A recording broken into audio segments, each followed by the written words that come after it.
इस फिल्म की कहानी महान जॉनी सिंस के बचपन के कारनामों पर आधारित है। इस फिल्म के अंदर एक 12 साल का बच्चा अपने ही घर की सारी औरतों के साथ गपागप करके उनको प्रेग्नेंट कर देता है। इसके बाद वो लड़का क्या क्या कारनामे करता है ये हम आज की इस एक्सप्लेनेशन में देखने वाले हैं। हेलो दोस्तों, आज मैं जिस फिल्म को एक्सप्लेन करने वाला हूँ उस फिल्म का नाम है what every French woman want. Film शुरू होती है और हम छोटे जॉनी सिंस को देखते हैं जिसका नाम रॉजर होता है। रॉजर समर वेकेशंस के लिए अपने घर पर आया हुआ था और उसकी माँ ने अपनी एक मेड मिस लपीते को घोड़ा गाड़ी पर रॉजर को लाने के लिए भेजा था। अब घोड़ा गाड़ी पर घर आते हुए रॉजर की नजर मिस लपीते के उछलते हुए पपीतों पर पड़ती है और रॉजर का छोटा चेतन उसकी पैंट से बाहर निकलने के लिए तड़पना शुरू कर देता है। मिस लपीते भी समझ जाती है कि रॉजर उसके पपीतों के दर्शन करके मजे ले रहा है, पर वो उस टाइम रॉजर को कुछ बोलती नहीं है और फिर वो दोनों रॉजर के घर पर आ जाते हैं। घर आते ही रॉजर की फैमिली उसका वेलकम करती है। तभी रॉजर की मॉम की नजर उसकी पैंट पर पड़ती है और वो उससे पूछती है कि तुम्हारी पैंट पर ये रबड़ी कहाँ से आई। दरअसल रास्ते में मिस लपीते के उछलते हुए पपीतों को देखने की वजह से रॉजर के छोटे चेतन का दम निकल गया था। तभी वहाँ खड़ी रॉजर की मौसी उसे बोलती है कि इस उम्र में तो ऐसा होता रहता है और वो अपने हाथों से रॉजर की रबड़ी को साफ करने लगती है। इसके बाद वहाँ रॉजर अपनी छोटी बहन से मिलता है जिसका नाम बर्था होता है। फिर बर्था रॉजर को जंगल में घुमाने के लिए लेके जाती है और वहाँ पर रॉजर की मुलाकात मिस लपीते से होती है। बातें करते हुए मिस लपीते को अचानक जोर से सुसु आ जाती है और वो रॉजर के सामने ही अपनी स्कर्ट ऊपर करके पेड़ों को पानी देने लगती है। रॉजर ये सब देखकर सोचने लगता है कि उसे इस उम्र में क्या क्या देखना पड़ रहा है और इसके बाद रॉजर वहाँ से चला जाता है। रॉजर जंगल में अकेला घूम रहा होता है पर तभी रॉजर का पैर फिसलता है और वो झाड़ियों में आकर गिर जाता है। वहाँ पर रॉजर को किसी लड़की की हंसने की आवाज सुनाई देती है। रॉजर देखता है कि वहाँ उसकी घर की एक मेड उर्सुला किसी आदमी के साथ दबा के संभोग कर रही है। तभी उर्सुला की नजर रॉजर पर पड़ती है और वो उसको देखकर हंसने लगती है। रॉजर ये सब देखकर डर जाता है और वहाँ से अपने घर भाग जाता है। रात को रॉजर अपनी फैमिली के साथ डिनर करता है और डिनर करने के बाद वो अपने कमरे में सोने चला जाता है। रॉजर सोने ही वाला होता है पर तभी उसे अपने कमरे के बाहर बर्तनों के खड़खड़ाने की आवाज सुनाई देती है। रॉजर जब बाहर झांक कर देखता है तो उसकी फटकर हाथ में आ जाती है। रॉजर देखता है कि उसकी एक नौकरानी हेलन एक दरवाजे से आधी बार निकली हुई थी और कोई ठोकुमल उसका पीछे से ही गेम बजा रहा था। टपाटप करने के बाद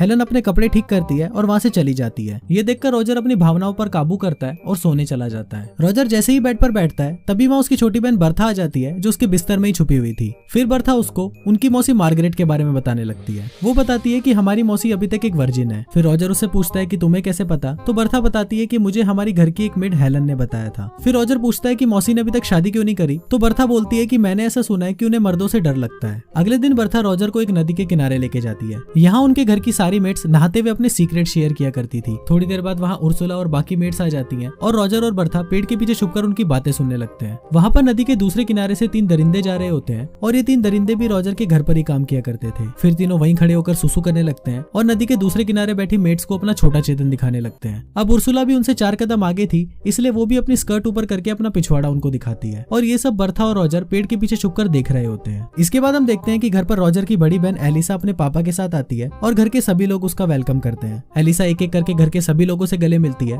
पर जब रॉजर की बारी आती है तो वो उसे बस हेलो बोलकर घर के अंदर चली जाती है। अब रॉजर को ये समझ नहीं आ रहा होता कि उसके साथ ये अन्याय क्यों हुआ। तभी रॉजर की छोटी बहन बर्था उसके पास आती है और उसे अपने साथ एक चर्च में लेके जाती है। फिर वो दोनों चर्च की छत पर बैठकर उसकी मासी की बातें सुनने लगते हैं जो चर्च के फादर के सामने अपने पाप को कन्फेस करने आई थी। फिर मार्गरेट फादर को बोलती है कि फादर मेरे से एक बहुत बड़ा पाप हो गया है। फिर फादर उससे पूछते हैं कि तुमसे क्या पाप हुआ है, तो मार्गरेट बताती है कि मेरा नेफ्यू रॉजर कुछ दिनों पहले ही घर पर आया है और जब से मैंने रॉजर को देखा है मैं उसके प्यार में पागल हो गई हूँ और कई बार तो मैंने अपने सपने में उसके साथ दबा के संभोग किया है। ये सभी बातें ऊपर बैठा रॉजर भी सुन रहा होता है और वो बहुत ज्यादा एक्साइटेड हो जाता है। रॉजर सोचने लगता है कि घर में कोई तो है जिसको मैं भी पेल सकता हूँ, वरना घर की सारी औरतों को तो नौकर ही पेलते जा रहे हैं। अब ये सब पेलम पाली की बातें सोचते हुए रॉजर और भी ज्यादा एक्साइटेड हो जाता है और नीचे आकर गिर जाता है। इसके बाद पादरी और मार्गरेट रॉजर को अपने साथ घर पर लेकर आते हैं और उसकी माँ को सारी बातें बता देते हैं। फिर रॉजर की माँ पादरी से पूछती है कि इसे क्या सजा मिलनी चाहिए, तो इस पर पादरी बोलता है कि इसके पिछवाड़े पर मार मार कर उसको बंदर के पिछवाड़े की तरह लाल बना देते हैं। रॉजर की माँ को भी ये बात अच्छी लगती है और वो पादरी को बोलती है कि मस्त प्लान है।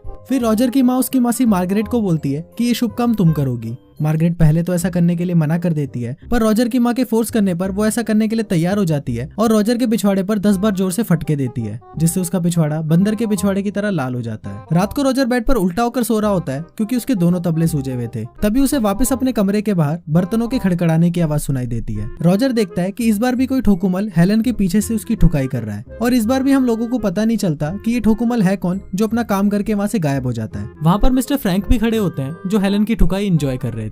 थोड़ी देर बाद रॉजर के पास उर्सुला आती है और उसको बोलती है कि आज की पिटाई से तुम्हें बहुत दर्द हो रहा होगा, लाओ मैं तुम्हारे पिछवाड़े पर बाम लगा देती हूँ। पर रॉजर उसको बोलता है कि नहीं, पर तुम मुझे एक बात बताओ कि मैं रोज देखता हूँ कि हेलन का कोई पीछे से गेम बजा रहा होता है और अपना काम हो जाने के बाद वो वहाँ से चला जाता है। आखिर ये महान पुरुष है कौन? उर्सुला बोलती है कि ये हम मेट्स का टॉप सीक्रेट है और ये बोलकर वो वहाँ से चली जाती है। रॉजर सोच रहा होता है कि यहाँ हर कोई किसी की ठुकाई कर रहा है, पर साला मेरा दिन कब आएगा। फिर रॉजर को याद आता है कि हेलन की ठुकाई तो मिस्टर फ्रैंक भी देख रहे थे और वो मिस्टर फ्रैंक से मिलने के लिए उनके रूम में चला जाता है। वहाँ जाकर रॉजर देखता है मिस्टर फ्रैंक अपने पैंट में हाथ डालकर दूरबीन से आसमान में कुछ देख रहे होते हैं। फिर रॉजर को वहाँ देखकर मिस्टर फ्रैंक घबरा जाते हैं और वहाँ से भाग जाते हैं। उनके जाने के बाद रॉजर भी दूरबीन से देखने की कोशिश करता है और वो देखता है कि बाहर दो लोग दबा के घपाघप करने में लगे हुए हैं। ये देखकर रॉजर सोचता है कि ये साला फ्रैंक तो मेरे से भी बड़ा हवस का पुजारी है। फिर रॉजर को वहाँ पर एक किताब मिलती है जिसमें घपाघप की बहुत सारी कहानियां लिखी हुई थी। फिर रॉजर उस किताब को अपनी पैंट में छुपा लेता है और वहाँ से चला जाता है। रॉजर अपने कमरे की तरफ जा रहा होता है, पर तभी उसे उसके पेरेंट्स के कमरे में से घपाघप की आवाजें सुनाई देती है। रॉजर की होल से अंदर झांकता है और देखता है कि उसके पापा उसकी मम्मी की अनबॉक्सिंग कर रहे हैं। तभी वहाँ अलीसा का मंगेतर रोनाल्ड आ जाता है और रॉजर को झांकते हुए पकड़ लेता है। फिर रॉजर उसको बोलता है कि प्लीज तुम मेरे पेरेंट्स को कुछ मत बताना और तुम जो बोलोगे मैं वो करूंगा। अब रोनाल्ड भी इस मौके का फायदा उठाता है और रॉजर से अपनी कार साफ करवाता है। इसके बाद हम देखते हैं कि रॉजर एक अस्तबल में छुपकर उस किताब को पढ़ रहा होता है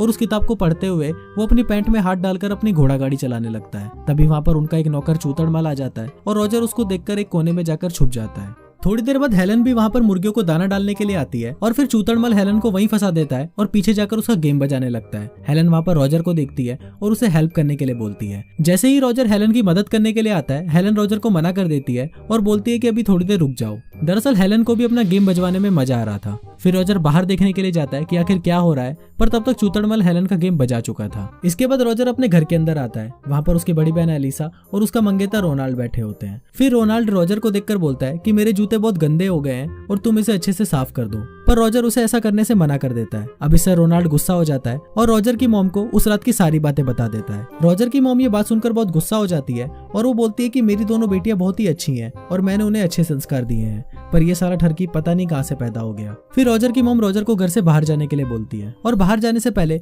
रॉजर मियां खलीफा की अनसुनी कहानियों की किताब अपनी बहन की किताब से एक्सचेंज कर देता है। फिर रॉजर बाहर छुपकर अपनी बहन को वो घपाघप की किताब पढ़ते हुए देखता है। रॉजर देखता है कि मेलिसा को भी उस किताब को पढ़कर चरम सुख की प्राप्ति मिल रही होती है। अब रॉजर के मन में घपाघप करने की इतनी तेज चुल मचती है कि अगर रॉजर को अभी घपाघप नहीं मिला तो उसका छोटा चेतन उसकी पैंट में ही फांसी लगा लेगा। फिर रॉजर अपनी चुल शांत करने के लिए सीधा उर्सुला के पास जाता है जो किचन में काम कर रही होती है। रॉजर किसी भूखे नंगे भेड़िए की तरह सीधा उर्सुला पर टूट पड़ता है, पर उर्सुला को लगता है कि घर के किसी नौकर ने उसको पकड़ा है, तो वो अपने आप को बचाने के लिए रॉजर के सर पर एक प्लेट मार देती है। उर्सुला को जब पता चलता है कि ये तो अपना छोटा पप्पू रॉजर है, तो वो उसे घपाघप करने के लिए हाँ बोल देती है। दोनों प्रोसेस स्टार्ट ही करने वाले होते हैं, पर तभी वहाँ पर एक मोटी मेड आ जाती है और रॉजर उसको देखकर वहाँ से भाग जाता है। अब रॉजर की ठरक चरम सीमा तक पहुंच चुकी थी और उसे किसी न किसी के साथ तो घपाघप करके अपने छोटे चेतन को शांत करना ही था। अचानक रॉजर को मिस लपीते याद आती है और रॉजर सोचता है कि कोई दे ना दे, पर मिस लपीते अपने पपीते मुझे खिला ही देगी, और वो भागता हुआ सीधा मिस लपीते के पास चला जाता है।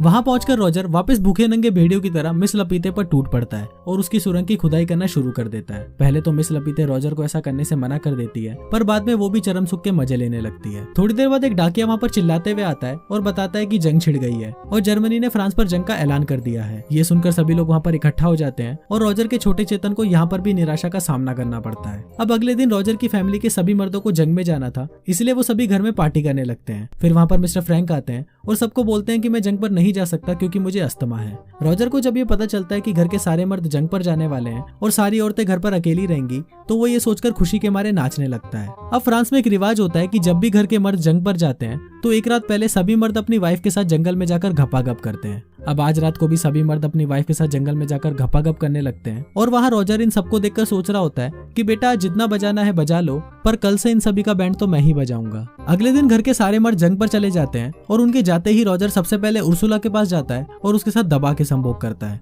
अगले दिन बर्था रॉजर को बोलती है कि हमारी माँ पादरी के सामने कुछ कन्फेस करने वाली है, तो हम जाकर देखते हैं कि उन्होंने क्या पाप किया है। दूसरी तरफ उसकी माँ पादरी को बता रही होती है कि मेरा हस्बैंड मेरे साथ अलग अलग पोजीशन में संभोग करता है और मुझे भी इससे बहुत मजा आता है, पर कभी कभी मुझे ऐसा लगता है कि मैं कोई पाप तो नहीं कर रही। पर इस पर पादरी उसको बोलता है कि तुम अपने पति के साथ कुछ भी कर सकती हो और ये करना कोई पाप नहीं है।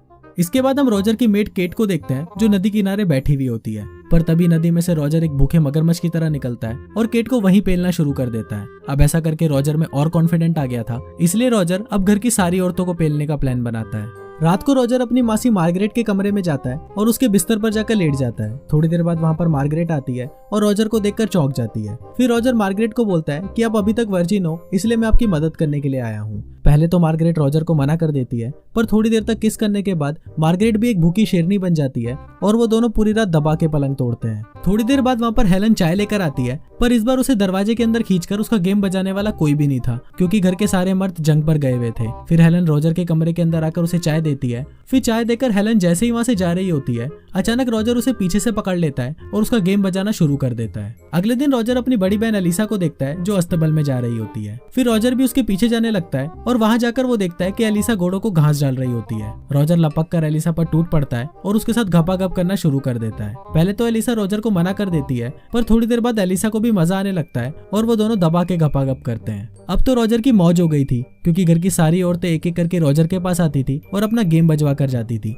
और कभी कभी तो रॉजर एक साथ 3-3 मेट्स को भी पेल देता था। एक दिन घपाघप करने के बाद एलिसा रॉजर को बोलती है कि वो प्रेग्नेंट है, और ये सुनकर रॉजर की फटकर हाथ में आ जाती है। तभी रॉजर देखता है कि युद्ध खत्म हो चुका है और सभी मर्दों की घर वापसी हो रही है। रॉजर घर में बैठ के सोच रहा होता है कि इससे जान कैसे छुड़वाऊं, पर तभी वहाँ पर उर्सुला आ जाती है और वो रॉजर को बोलती है कि वो भी प्रेग्नेंट है। फिर कुछ देर बाद उसकी मासी मार्गरेट भी उसको बोलती है कि वो भी प्रेग्नेंट है। अब रॉजर सोचने लगता है कि कुछ तो करना पड़ेगा, वरना घर के सभी लोगों को मेरे कांड के बारे में पता चल जाएगा और मेरी माँ सड़क के बीच में मुझे खड़ा करके मेरा पप्पू कटवा देगी। अब सबसे पहले रॉजर एक लाल नेल पॉलिश लेकर आता है और उसे लेकर अपनी बहन एलिसा के पास जाता है। रॉजर एलिसा के बेडशीट पर उस नेल पॉलिश को लगा देता है और उसे बोलता है कि तुम रोनाल्ड को सेड्यूस करो और उसके साथ आज रात पलंग तोड़ घपाघप करो, ताकि रोनाल्ड को ये लाल रंग देखकर लगे कि तुम अभी तक वर्जिन हो। इसके बाद वो अपनी मासी मार्गरेट के पास जाता है और उसको बोलता है कि आप मिस्टर फ्रैंक से शादी कर लो, क्योंकि वो आपसे बहुत प्यार करते हैं, और ये सुनकर मार्गरेट भी शादी के लिए मान जाती है। इसके बाद वो उर्सुला के पास जाता है और उसे शादी के लिए प्रपोज करता है, पर उर्सुला उसे शादी करने के लिए मना कर देती है, क्योंकि वो पहले ही किसी काणे आदमी को पसंद करती थी। अब तीनों औरतों की एक साथ शादी हो जाती है और किसी को पता भी नहीं चलता कि रॉजर ने पीछे से क्या कांड फैलाया था। उसी रात रॉजर एक बार फिर हेलन के साथ पलंग तोड़ संभोग करता है और कुछ दिन बाद हेलन रॉजर को बताती है कि वो भी प्रेग्नेंट है। अब रॉजर की भी छुट्टियां खत्म हो चुकी थी और वो भी अपने स्कूल जाने के लिए घर से निकल रहा था। रॉजर जाने से पहले हेलन को बोलता है कि तुम्हारे लिए भी मैं एक पति का इंतजाम कर दूंगा। इस पर हेलन रॉजर को बोलती है कि इसकी कोई जरूरत नहीं है, मुझे तो घर के लगभग सभी मर्दों ने पेला है, तो मैं ये मटका किसी के भी सर पे जाके फोड़ दूंगी। फिर रॉजर वहां से चला जाता है और कुछ इसी तरीके से ये फिल्म यहीं खत्म हो जाती है। दोस्तों, अगर आपको वीडियो अच्छी लगी हो तो प्लीज इस वीडियो को लाइक करने के साथ साथ मेरे चैनल को सब्सक्राइब जरूर करना। मैं मिलता हूँ आपसे अगले वीडियो में, तब तक के लिए बाय।